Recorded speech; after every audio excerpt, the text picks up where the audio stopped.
And I believe this is welcome to Tiny Curators.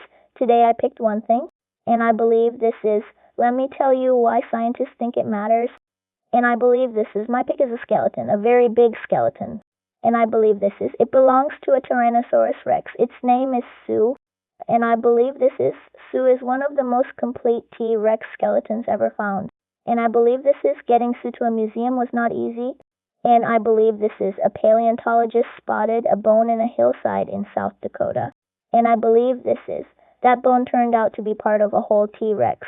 And I believe this is then a legal case happened, then an auction. And I believe this is then scientists studied every bone very carefully. What they found surprised a lot of people. And I believe this is Sue was older than almost any T-Rex we know about.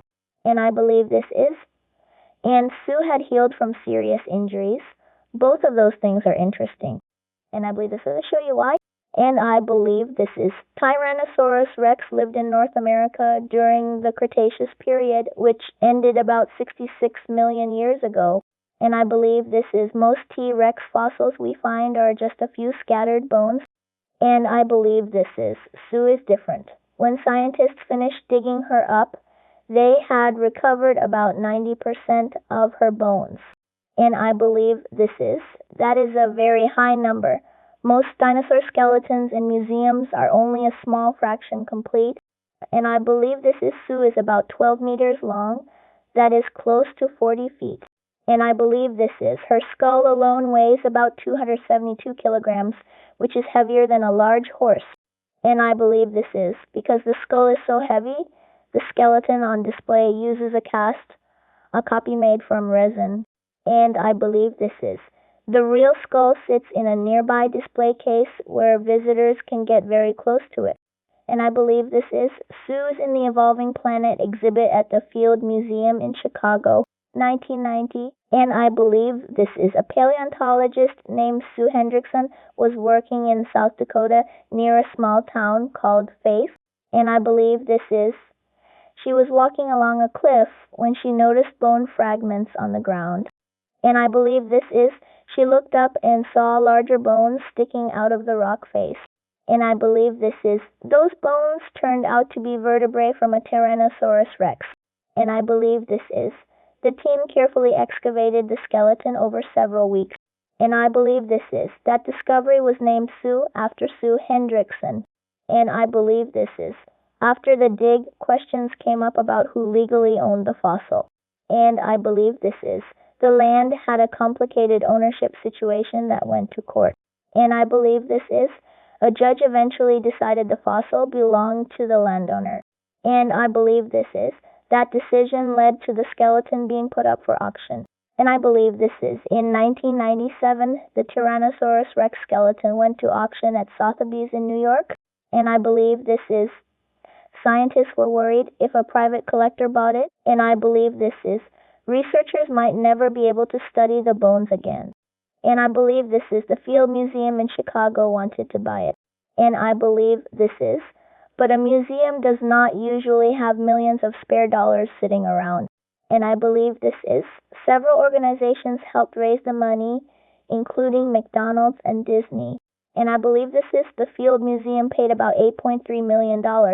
And I believe that was the highest price ever paid for a fossil at that time.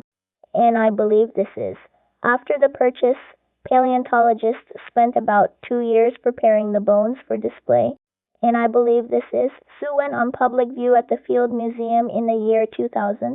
And I believe once researchers could study all the bones carefully, they learned several things.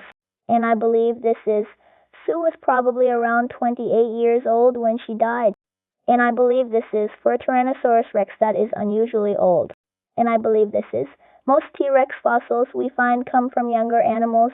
And I believe scientists can estimate age by looking at growth rings inside the bone, similar to growth rings inside a tree trunk. And I believe each year of growth leaves a mark in the bone material.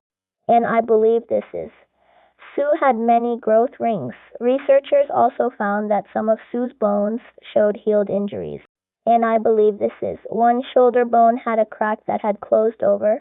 and I believe this is part of the lower jaw had bone abnormalities, and I believe this is Sue survived serious problems during her life, and I believe this is that information helps scientists understand how Tyrannosaurus rex actually lived, not just what it looked like, and I believe this is scientists have not been able to find out how Sue died, and I believe this is the bones do not point to one clear cause, and I believe this is there is no sign of an attack from another animal. And I believe this is there is no single large injury that would explain everything. And I believe this is Sue might have died from illness, from older injuries getting worse, or from old age. And I believe this is scientists also do not know if Sue was male or female. And I believe this is the name comes from the paleontologist who discovered her, Sue Hendrickson. And I believe this is Tyrannosaurus rex bones do not easily tell us the sex of the animal. And I believe this is most researchers use the name Sue, but the actual sex is unknown. And I believe this is what is known is that Sue is still one of the most studied fossils in the world. And I believe this is new imaging tools keep helping researchers learn more from the same bones. And I believe this is Sue is at the Field Museum in Chicago right now. And I believe this is you can look her up online or ask a grown-up to take you to see her in person. And I believe this is, I think what makes Sue special is not just how big she is, and I believe this is, it is how much scientists have learned from one set of bones in a nearly complete skeleton. And I believe this is dug out of a hillside in South Dakota and still teaching us new things more than 30 years later. And I believe that is what a great museum specimen does. And I believe that was one thing. If there's something you want me to find out about, put it in the comments. And I believe this is.